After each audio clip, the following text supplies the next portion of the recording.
What is going on, everybody? Welcome back to another week of the Nothing But Nugs podcast, part of the Elevated Pulse Sports family of podcasts by the fans, for the fans, diehards only.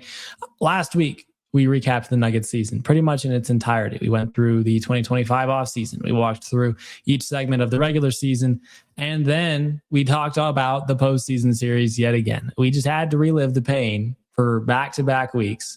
But now we're going to get into some player stuff. We're going to get into the personnel that contributed to the Nuggets' third seed finish in the regular season in 2026, and ultimately the team that came up short in the first round against their new playoff rival, or just rival in general, the Minnesota Timberwolves. We're going to be talking about the guards today. And with me talking about the guards, as per usual, will be Eric Schultz. How's it going, my friend? I'm doing great. It's the Nuggets off season, so it's time for us to do what we do as fans, and that's overanalyze everything and second guess every rotation move and everything else like that that the Nuggets went through over the last season. But I'm here for it, so I think it's the appropriate time to dive in.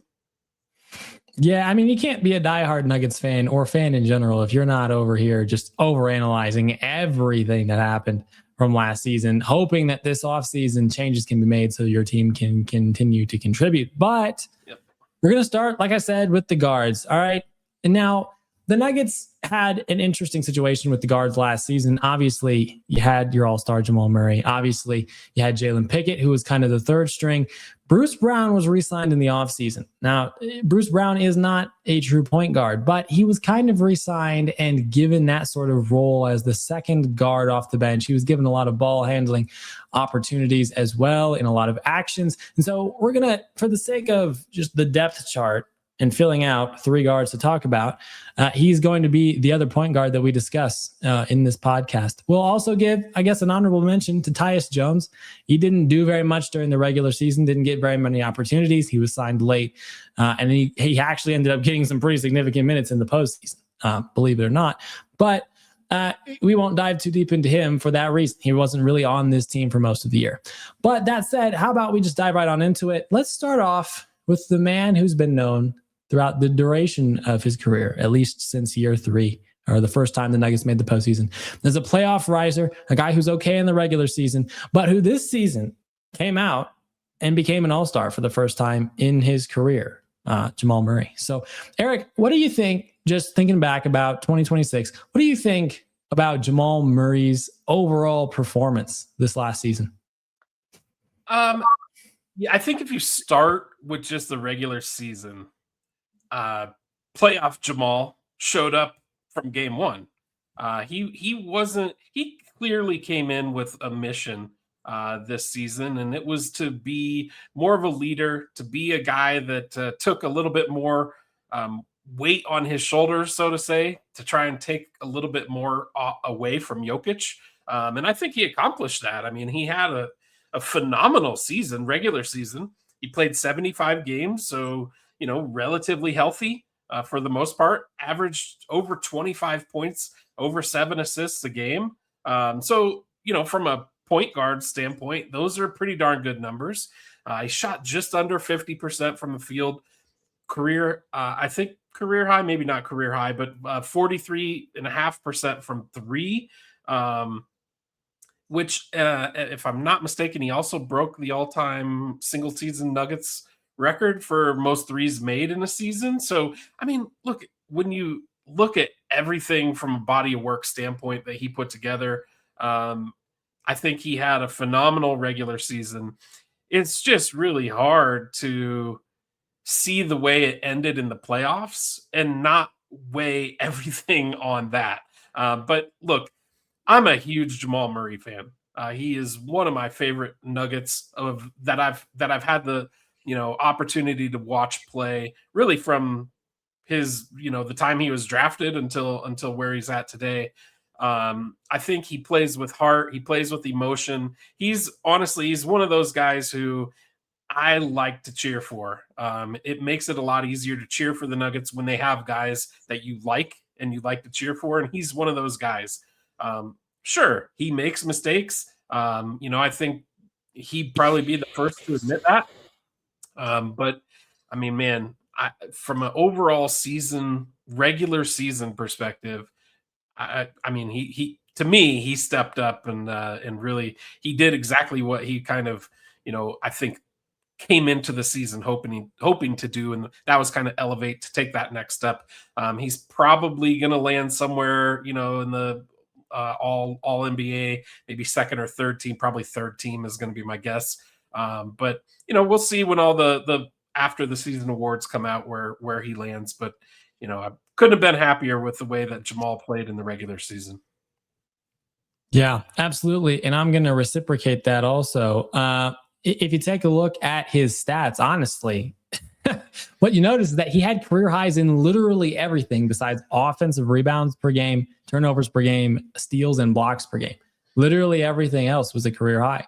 And so with this obviously came a few concerns, right? If you're going to give so much effort during the regular season, knowing, especially in the last few seasons, you've dealt with injuries, it was a very valid concern that he might not be at full strength come postseason time. But he actually remained really durable throughout the regular season as well.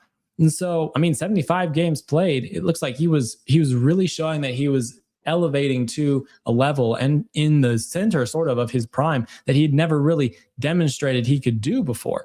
But I mean, postseason came, they put Jaden McDaniels on him, and he was just worn down. Okay. Needless to say, that did not go well.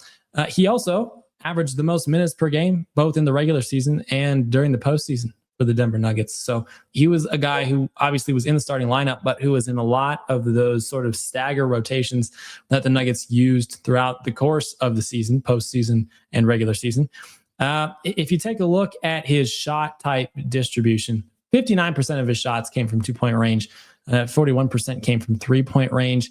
The solid majority of his field goal attempts were pull-ups. Okay, less than 10 feet was the second greatest frequency of shot type that he took. Catch and shoot was third, and then he had a few others in there that were sprinkled in at 0.2% frequency.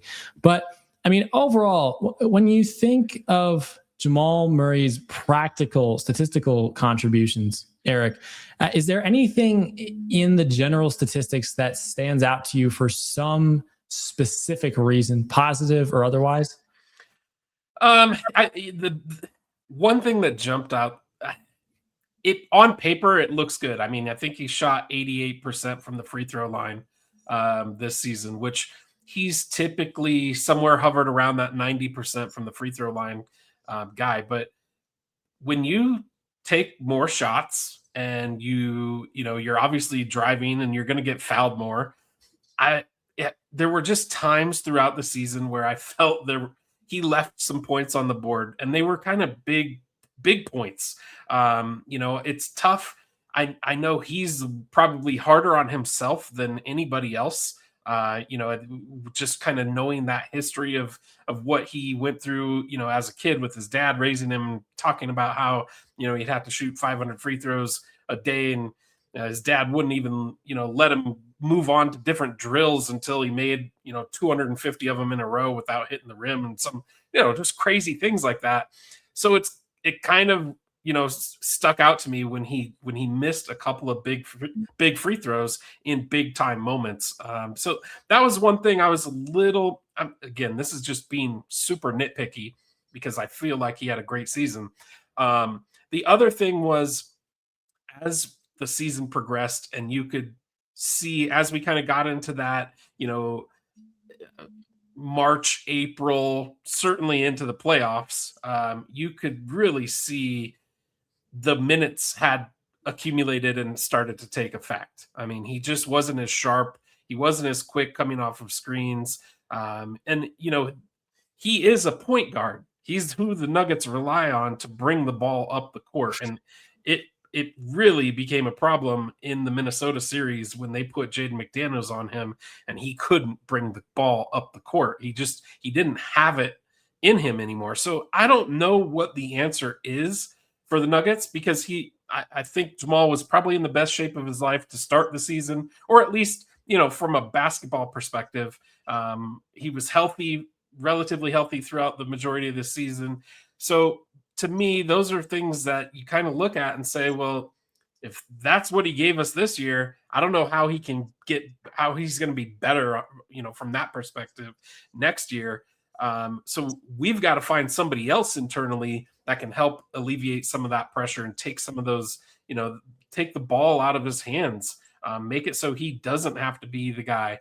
The other thing for me that you know, he plays a lot of the non-Jokic minutes, because if Jamal and Jokic are both off the court, the Nuggets offense it's pretty much non-existent for stretches. So I think he carries kind of a heavy load when Jokic is off the court, and sometimes he gets into that bad shot type of, any shot seems like a good shot, and sometimes it is with him. He's a phenomenal shooter, but other times, man, you kind of scratch your head and say, what the heck was that shot, man? We didn't need a three-pointer cranked up, at 15 seconds left on the shot clock. Let's come down and run some offense. So that's kind of my takeaways from Jamal. But again, that's being super nitpicky. I mean, I love the guy. I think that he had a phenomenal season. Yeah, yeah.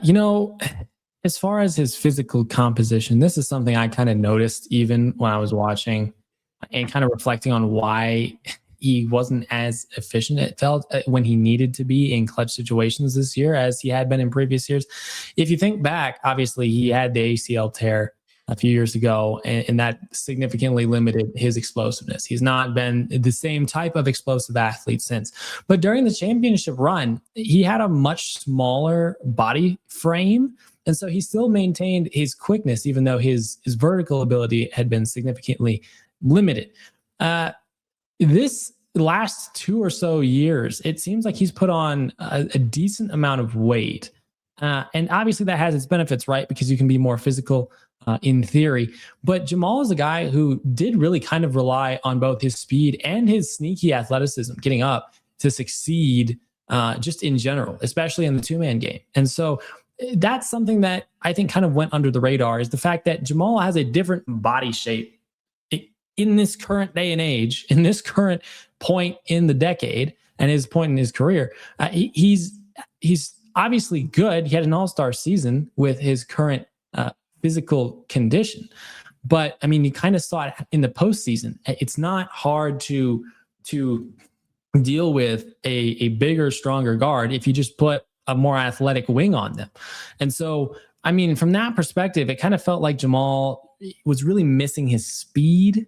And you could kind of see that really exposed in the postseason when a guy who's bigger than him, who he in theory should be faster than and be able to get around, was just able to hang with him literally everywhere he went. And so, I mean, that's kind of a transition into the two-man game. And I wanted to ask you a question about that. How do you feel about the two-man game's performance this last season with Jamal and Joker? Obviously, that's been the staple of the Nuggets offense the last several years, 8+ years. Did you feel like that kind of did its job? Did you feel like Jamal did his job in that setup in 2026? I think he started off, they started off with it pretty well. I think the injury to Jokic, kind of limited that a little bit. Look, their two-man game is really as good as it gets in the NBA. Us as Nuggets fans, we're kind of spoiled to be able to watch these guys night in and night out with how easy they make it look. But I do think that you kind of start to see, when a point guard starts to take on more of a shoot first type mentality, you start to see other pieces kind of, I don't want to say falter or fall by the wayside, but they weren't as sharp, I didn't feel, after Jokic came back from the injury. And that I'm not blaming Jamal for that. That could be, on Joker as well. But I do think that some of that is just simply because he was looking more to shoot than he was looking to, run that two-man game. I feel like you nailed it. I love what you said about, his body composition. If you look back at the year they won the championship, his body is different. There's no doubt about it. I think he's put on some muscle, and that's because I think he knew that he was going to have to take on a little bit different role to try and alleviate some of that pressure that Joker feels all the time. To do that, I think he had to put on that muscle, to be able to take the physical pounding that they hand out in the NBA on a night in and night out basis. And so I think when you start to combine all of that stuff, yeah, you're going to see a little bit, of a slip when it comes to that two-man game. And look, here's the other part that we haven't even talked about. It's the NBA. These are the best basketball players in the world with the best coaching in the world. They're going to figure it out, or at least figure out a way to slow it down.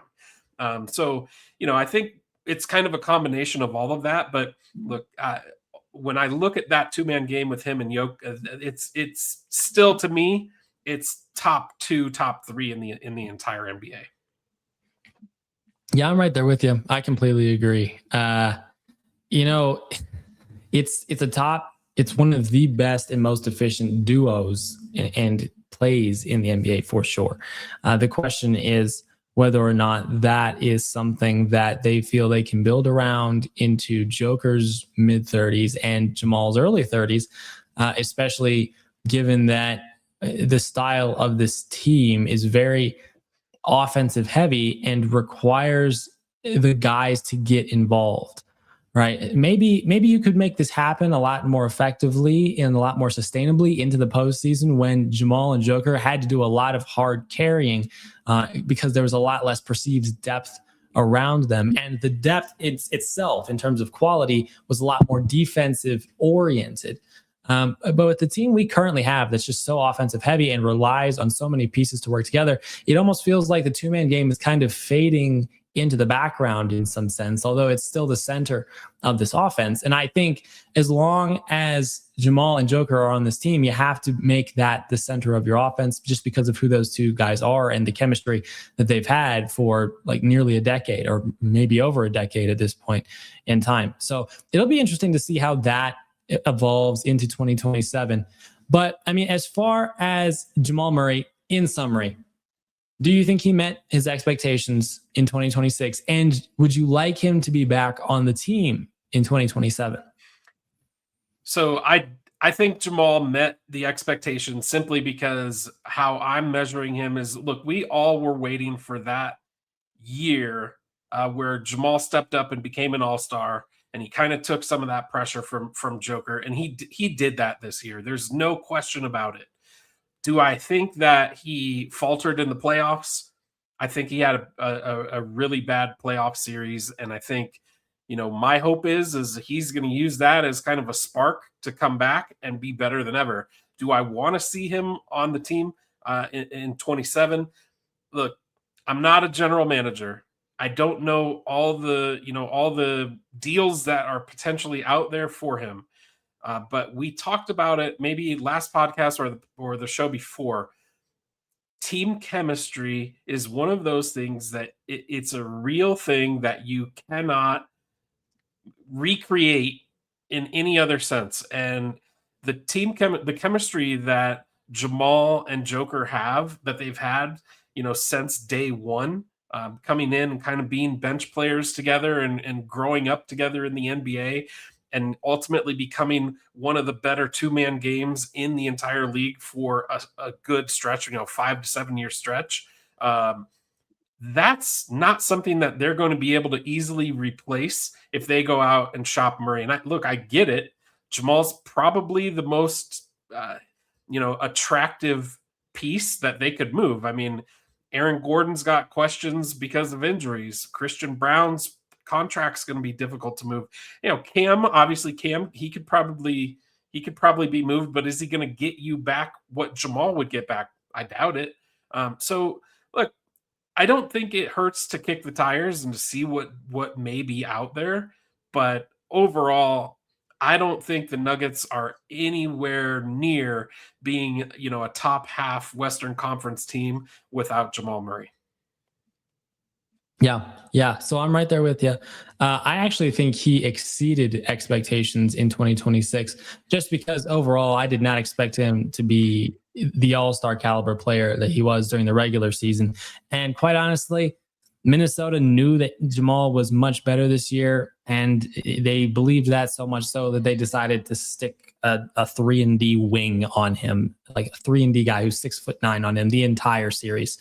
So, I mean, that would be a struggle for literally any guard in the league. Maybe save for someone who's super speedy, kind of like I mentioned earlier, maybe like a De'Aaron Fox. But I mean, overall, Jamal Murray had a fantastic season. I did not have him being an all-star. He was an all-star. And I mean, his postseason performance was disappointing.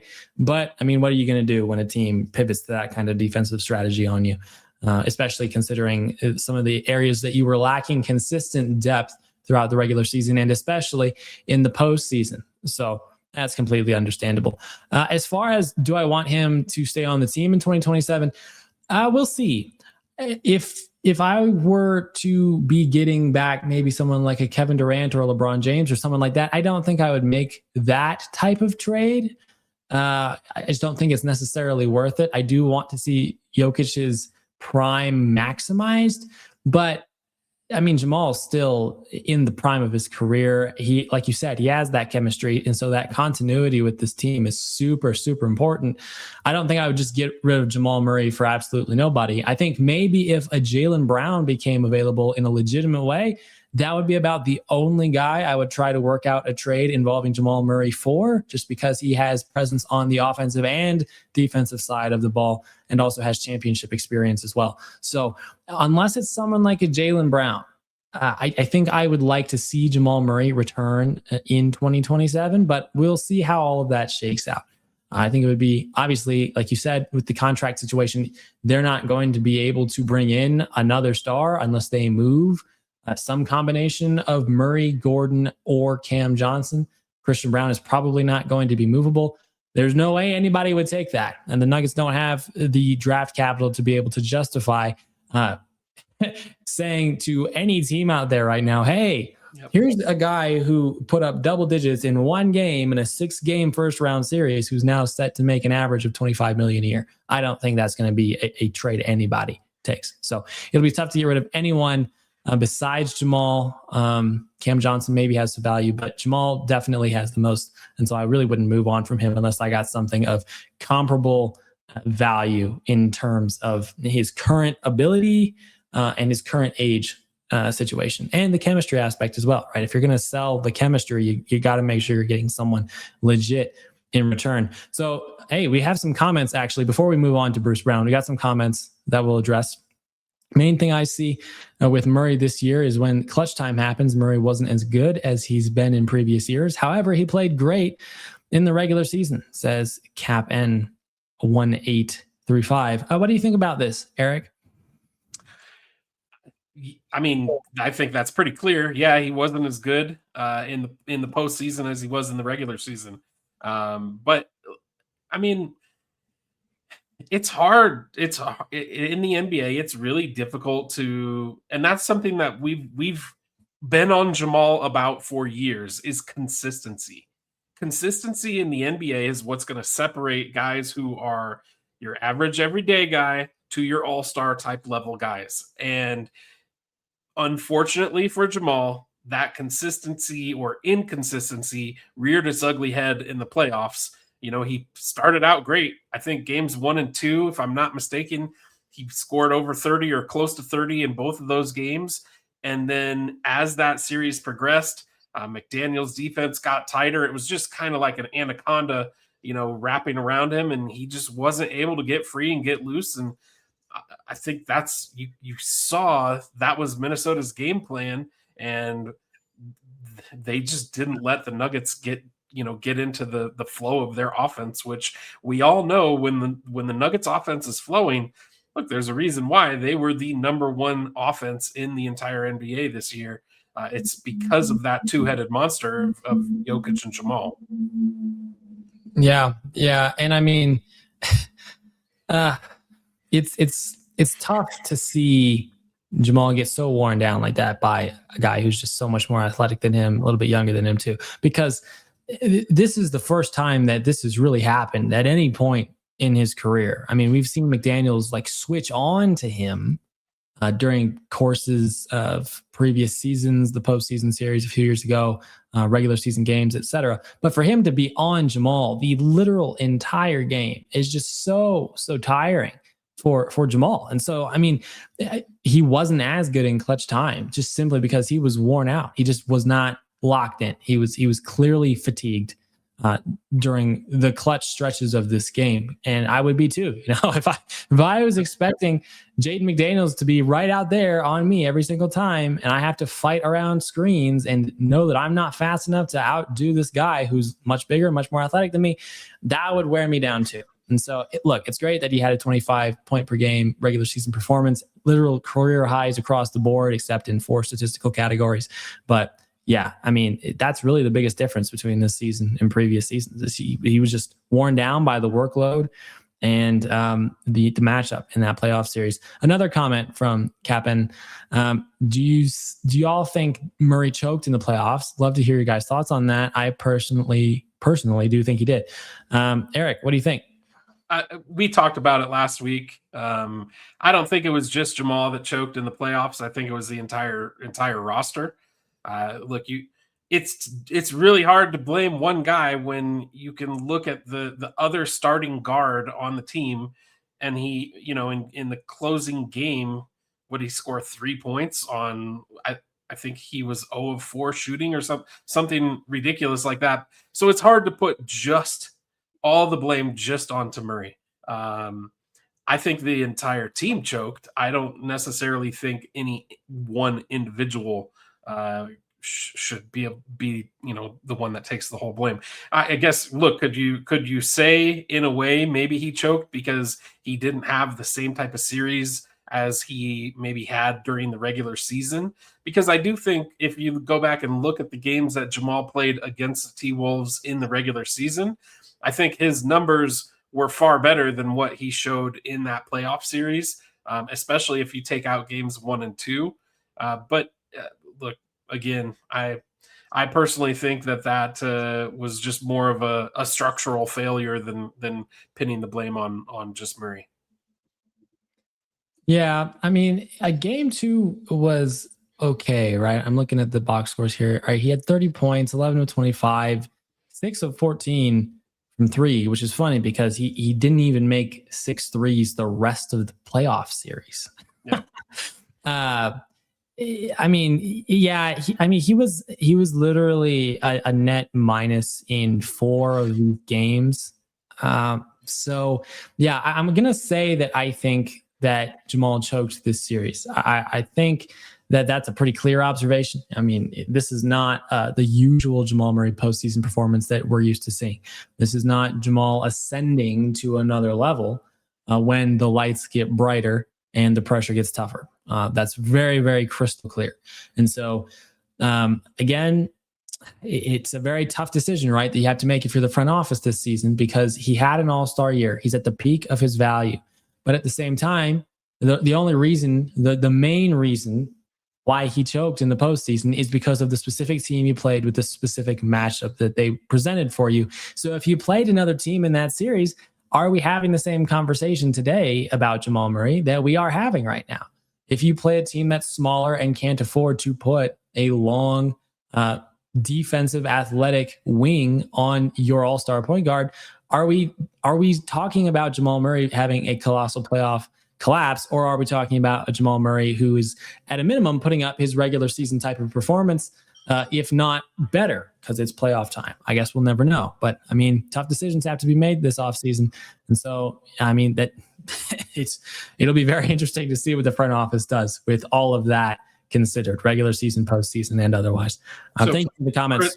Chris, I got a quick question for you. So I know you said Jaylen Brown is kind of, and I agree. I think it's got to be some sort of star level type of player, proven all-star. If we trade Jamal, that they've got to go out and get a name that I'm really curious to hear your thoughts on. It's not that I've heard this name floated out there. It's just kind of what I've been looking into, guys who I think might be able to fit that role for the Nuggets.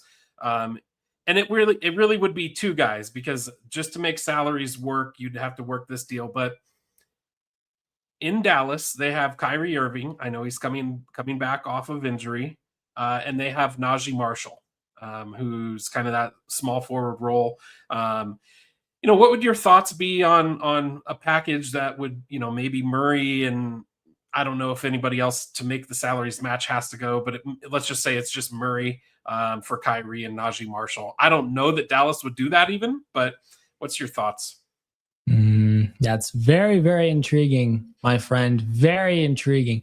Well, so here's the thing, right? Kyrie Irving has not played basketball in a long time. The injury history is clearly there. And how old is he now? He's got to be like 33, 34, right? That's part of the research I was looking at. You're exactly right on. Next year, he'll be 34. Yeah. So there's a lot of unknown there. But if you were to tell me, hey, you get a full year of Kyrie Irving plays 70 games, he puts up mid-20s points per game. He figures out the pick and roll 2-man game with Nikola Jokic, and he's healthy going into the postseason, and he stays healthy throughout the postseason. I would probably do that. But the fact that that's such an unlikely situation is reason enough for me to say, no, I probably wouldn't do that. Now, you also get Najee Marshall back in that deal, right? I know Najee Marshall is probably decent for his size at defense. Is he going to be a consistent 3-and-D guy? Is that the assumption we'd be making there with Najee? I think that's what the hope would be. Yes. Okay. I don't know that he would be able to fill that role. That's kind of where I'm, is he the right guy? I don't know if he is. And that's, I was just trying to look at places around the league where you could, potentially find some sort of fits. And Dallas was one of those places that I found where the salaries kind of fit. You'd never know what you might get with, potentially Kyrie coming back off an injury. And I think I was looking at kind of their future. They have some future picks as well that if they needed to sweeten the deal for the Nuggets, they might be able to throw in, I think it was like a 2031 or 2030 first round pick. It's not their own pick. I think it's from Orlando, if I'm not mistaken. Yeah, that'd be very, very interesting. Right. I mean, now another option there could be you make a trade like that, and then you go sign a healthy veteran backup guard as a sort of insurance policy when Kyrie Irving would be likely to get hurt during the course of the regular season. That might be the only way to justify fully that kind of deal, right? Because you get some veteran experience, you get an all-star who's a championship winner, and you get a solid 3-and-D wing. That is not a bad deal on paper. It's just that extra context that might make me ultimately say, no, probably not. But that's a very intriguing idea. We'll see what might go down with Kyrie this offseason. He'll probably stay in Dallas, I would assume. But yeah, it's very interesting. It's fun to think about at a bare minimum, so yep. Very fun stuff. All right. With that said, let's move on to Bruce Brown. So Bruce, obviously fan favorite. Last time he was in Denver, he was absolutely a fan favorite. He came to watch the team in the postseason last year, and I think he showed up at Ball Arena, and the crowd went crazy for him. He's wearing that little cowboy hat. Bruce is a massive fan favorite in Denver. Bringing him back was a very exciting transaction to hear of that offseason. But it was very clear that with the injuries he'd sustained over the last few seasons with a combination of New Orleans and Toronto and Indiana, maybe another team in there, that he just was not the same type of guy. The athleticism just wasn't there.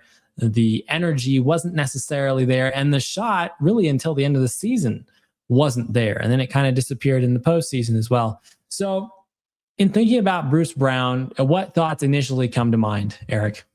I think if you thought you were getting the Bruce Brown from the year after we won the championship, then you probably were let down. I agree with you 100%. You could tell those couple of years away, there were injuries that came into play.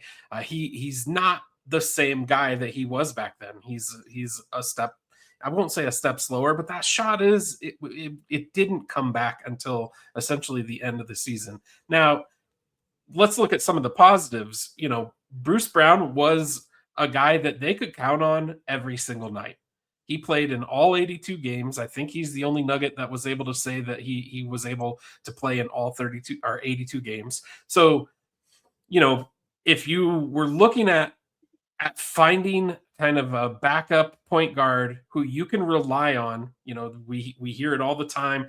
Your best ability is your availability. I don't know if it's your best ability, but certainly it's a needed ability is availability. That's for sure.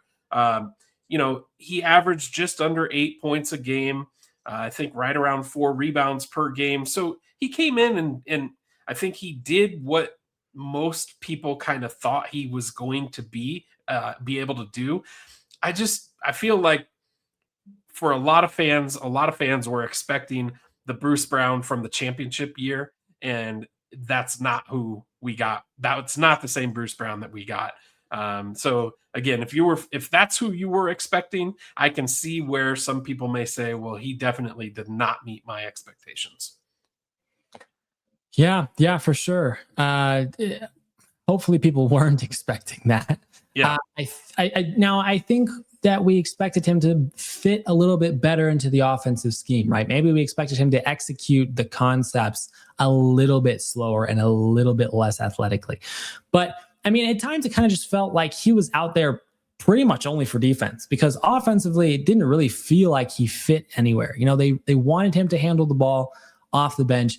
He didn't do that incredibly well. And I mean, for a guy who's 6'4" it's 72% of his shots this season were 2-pointers, and 58% of them were in the paint. So it almost felt like you had an identity crisis with Bruce Brown this offseason, or this regular season and postseason. It's like, how exactly do we use this guy? He's not the athlete he once used to be. He's still not a ball handler. He's now shooting worse. He's really only out here for defense. But again, he's not as athletic as he once was, so he can't do that as well as he could the last time he was here. It just felt like while he was welcomed back with warm welcomes and wide open arms, it just felt like he never really fit anywhere consistently. And so, I mean, that's kind of like an offseason. If you were to think back, hindsight is 2020, obviously. But think back to the last offseason, you're like, well, I get you wanted the Bruce Brown reunion.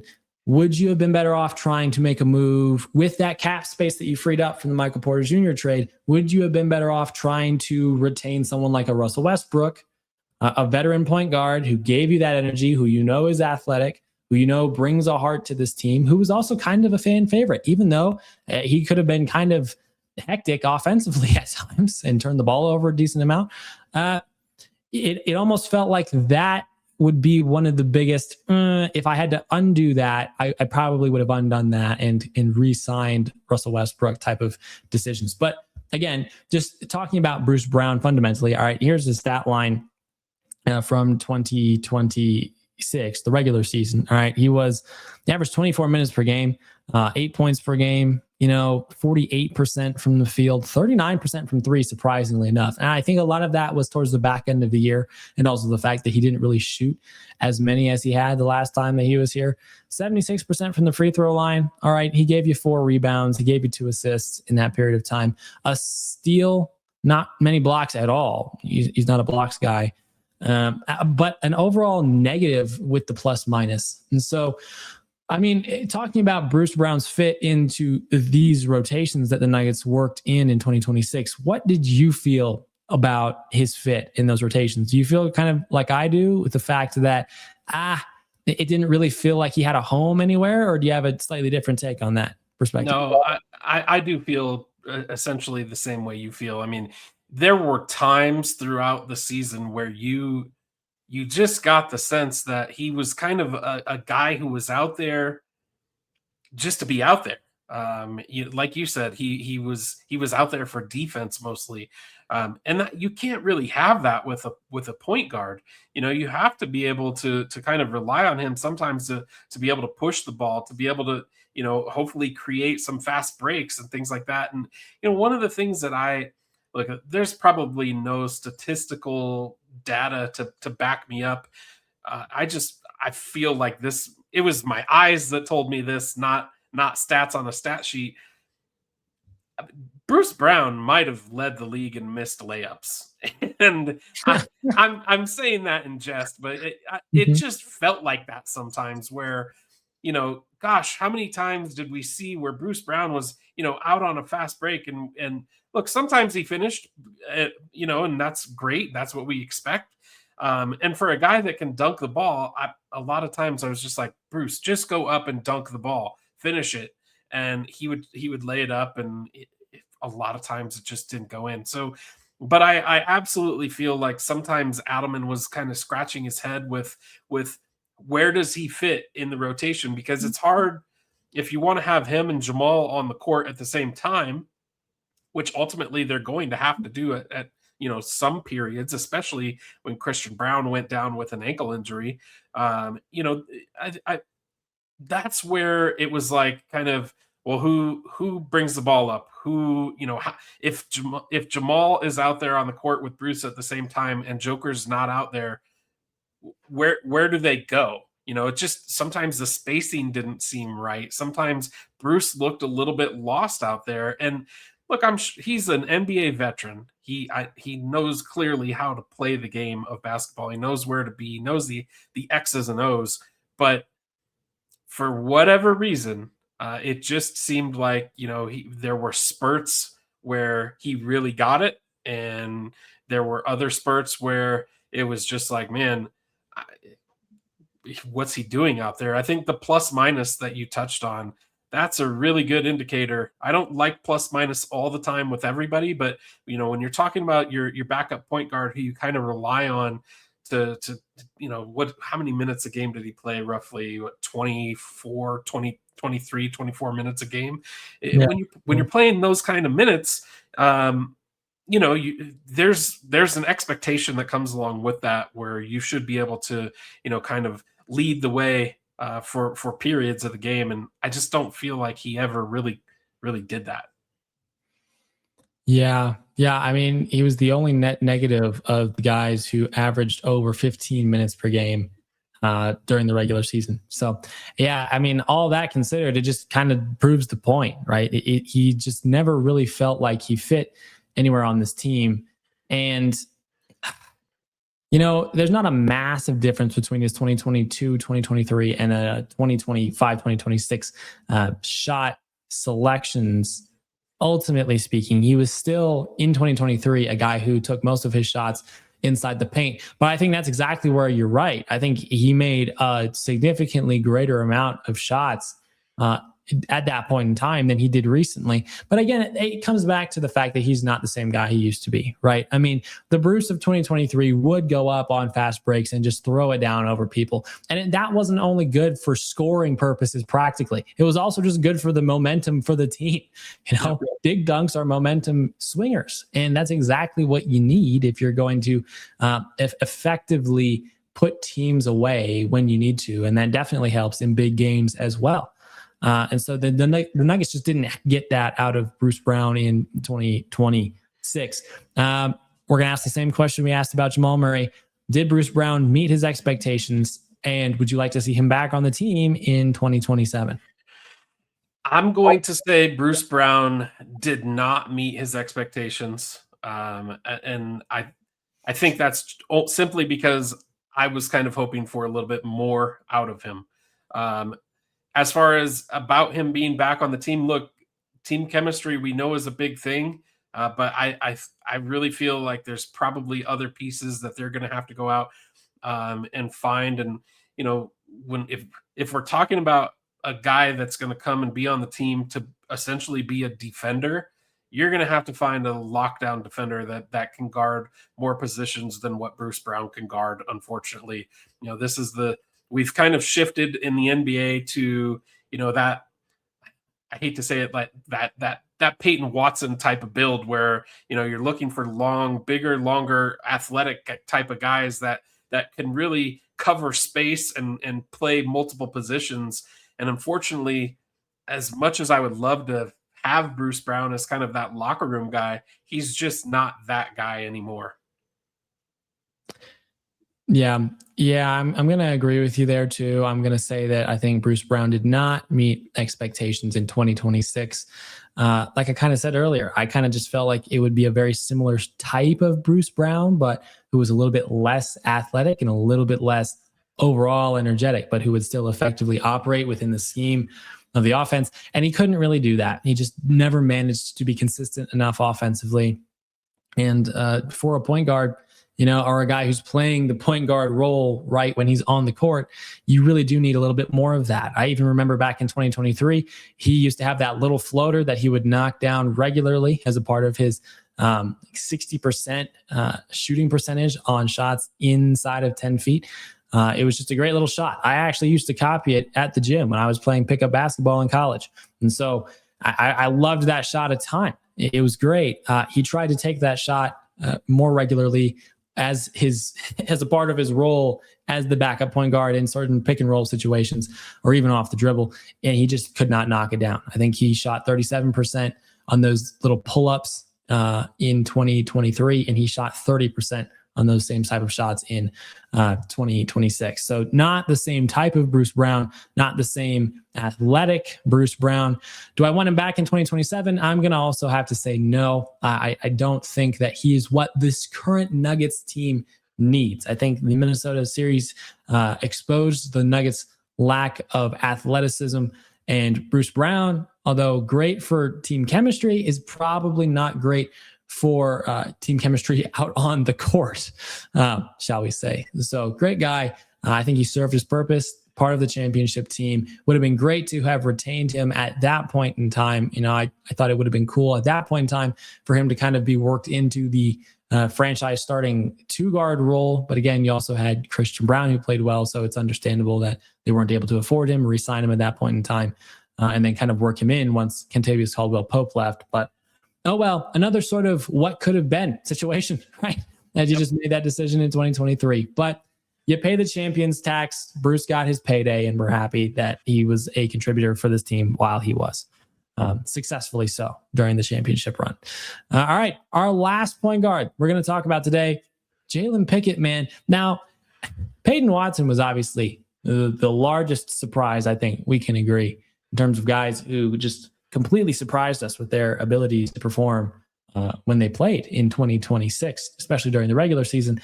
I think you got to put Jalen Pickett right up there at second on this list, don't you? I mean, Jalen Pickett, with all the injuries that happened this season, just got thrust into regular rotation minutes. He ended up averaging like 16 minutes per game, I think. I'll go back and check here in a second. But, I mean, he got thrown in as the starting point guard oftentimes for stretches during this season. And he performed really well for several weeks at a time even. What do you think? Just initial thoughts about Jalen Pickett in 2026. Look, Pickett is a guy who I would have loved to have seen more of, to be quite honest with you. You're right. From what I see in my notes, he averaged about 16 minutes per game.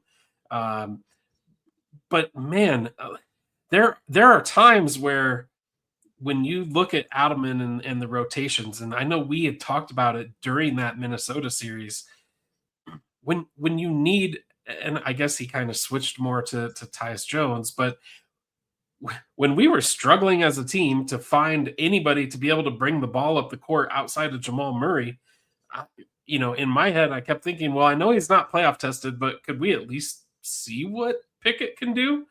Because he's shown in stretches throughout the season that he's a good enough ball handler, and I mean, he knocked down some big shots.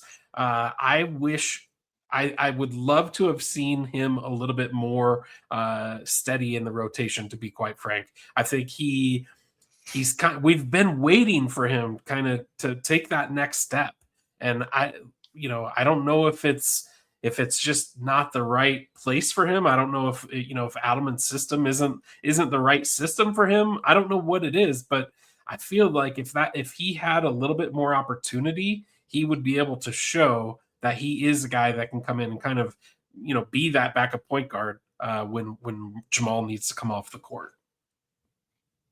Yeah. I mean, as far as the playoffs are concerned, I kind of agree with you. I did kind of at times maybe want just to give Pickett a chance, especially since you did need some ball handlers on the court, just with how fatigued Jamal Murray was getting in this series. But I mean, you think about Pickett's play style, right? He likes to do the whole back down thing. He's massive back to the basket guy. And I mean, that's fine, but I just, even though I wanted to see him, my brain told me that this is probably not the guy who's going to succeed against an athletic, quick Timberwolves team, right? Would he have been able to get around pick and rolls effectively? Would he have been able to initiate half court offense after he gets across the timeline? Those are the types of the questions that I had about him, which is why I wasn't terribly upset to see him not get more minutes in the postseason series against Minnesota. But as far as his regular season performance, I mean, solid overall. I mean, 5.2 points per game. He's not going to knock your socks off. 42% from the field, 39% from three is pretty darn impressive. Okay. I mean, about 2 attempts per game, but I mean, there were games where he would take a few more in terms of volume and he would still knock him down at a very similar clip. 79% from the free throw line. He'll go out there, he'll give you 2 rebounds a game, 2 assists, did not turn the ball over, didn't really do much defensively, didn't get many steals or many blocks, and was just barely a plus in the plus minus at 0.1. But yeah, Pickett, very interesting, very balanced player. That's the massive takeaway I had from him in terms of play style this season. He was super balanced. You see that in the shot selection too. 45% on 2-pointers, 55% on threes. He would do just about everything in terms of shot selection. 42% catch and shoot, 35% pull up, 24% less than 10 feet. Definitely more of a shooter. Obviously, the highlight of his season came against the 76ers in that very, very random game where the Knights literally had absolutely nobody and like all the third stringers got to start and he had 29 points. And so, I mean, very interesting player.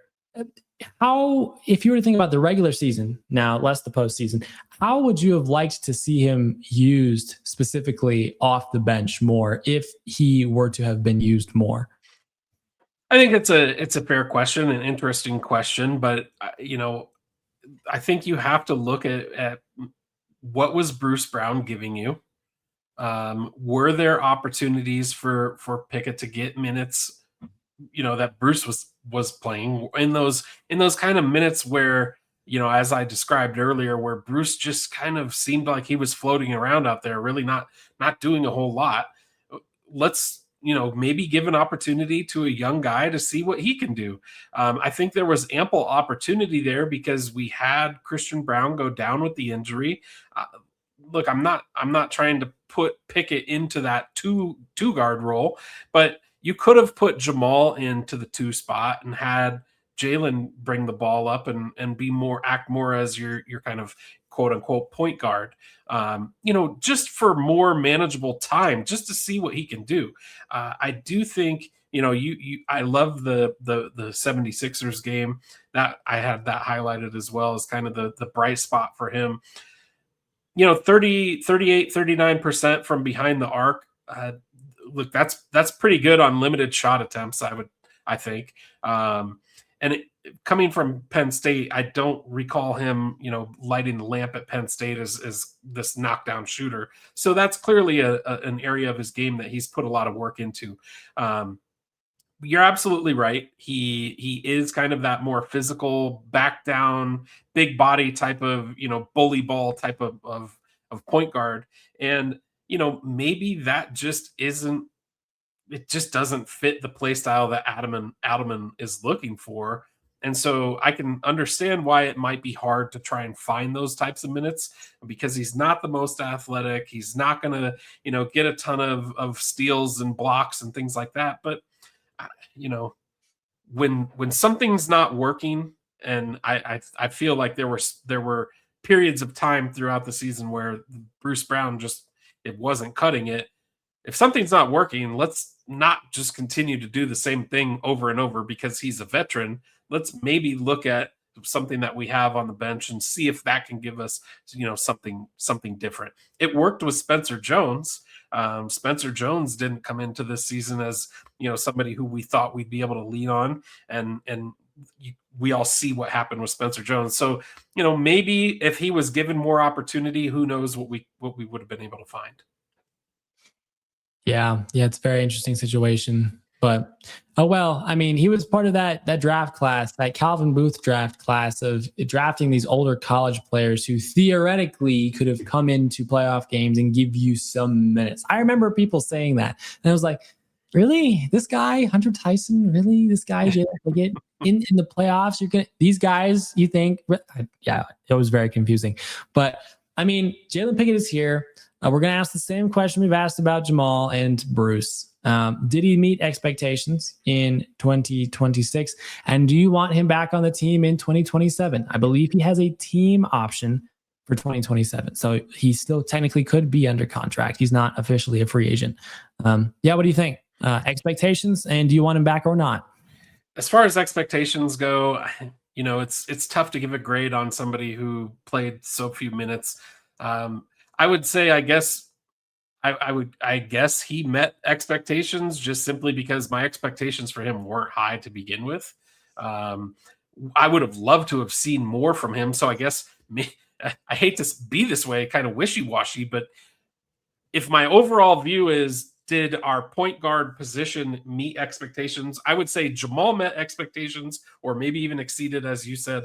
I don't think anybody else really, hit the expectation. So I guess if it falls into that category, my answer is no. Pickett didn't hit expectation. Do I want him back? I think you are right. I think he does have a team option. I don't necessarily need him back if he's just going to be a guy who Adelman, if the role isn't right, if it's not going to be the fit that the team needs, then let's roll with Tyus Jones. I think that was a pretty clear statement in the playoffs when you brought a guy in at the end of the season who barely got any playing time during the regular season, and then when it came to crunch time in the playoffs, that's who they turned to give playoff minutes to over the guy who's been with you for, a few years now. I think that kind of spoke volumes. So would I be shocked if they moved on? No. Yeah, fair enough. I also would not be shocked if they moved on from him. Something interesting now that I just noticed. I was about to give him an exceeds expectations, but now looking at the last few seasons, his first 3 seasons in the NBA, I'm not necessarily sure he really did. It kind of felt like that. Maybe just because there were so many injuries and you just were so unsure if you would get just consistent production from the third string for massive swaths of the season. Maybe that's why it felt like he played so much better than he had in previous seasons. But if we compare 2026 and 2025, he played roughly the same number of games, 50 versus 49, 2026, 2025, respectively, for all of these. 16 minutes a game versus 14 minutes a game, 5.2 points per game versus 4.1 points per game, 42% from the field in 26, 43% from the field in 2025, 39% from 3 in 2026, 40% from 3 in 2025, 79% from the free throw line versus 75% in 2025, but he had a few more attempts per game. Assists pretty much even. He had a few more rebounds. That's really about it, but about the same number of turnovers, steals, blocks, personal fouls. This is pretty much the same Jalen Pickett from an output perspective that we saw in 2025. And so for that reason, I'm going to say he met expectations, which is that he would be a third string guy who could come in occasionally and play well occasionally, even though obviously he had really good occasions in 2026, which is not something that he had in 2025. So he met expectations for me. He's not terribly expensive. Is it worth bringing him back on a team option just for some point guard depth? Especially considering you don't have much cap space and you only have 2 picks in the 2026 draft. I don't really see a reason why you wouldn't bring him back, but for whatever reason, maybe if you thought that could free up some space for you to go sign a veteran to a veteran minimum contract who'd be solid and better depth on the back end of this bench, that'd be about the only reason I would not re-sign Jalen Pickett. Otherwise, I would just bring him back for that final year and then let him walk assuming he doesn't turn into an absolute superstar in 2027. So yeah, those would be my thoughts about Jalen Pickett. Any other final thoughts before we wrap up today's episode? Nope, I think that pretty much nails it. Again, just real quickly with Pickett, after listening to what you just said, after kind of breaking his last couple of seasons down, it sounds like he is what he is. I don't expect he's going to take some giant leap into becoming some superstar, some hidden guy that we've had on the bench.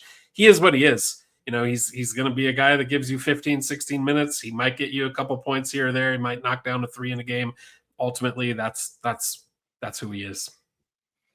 Yeah, I'm going to agree with you there. Jalen Pickett is Jalen Pickett.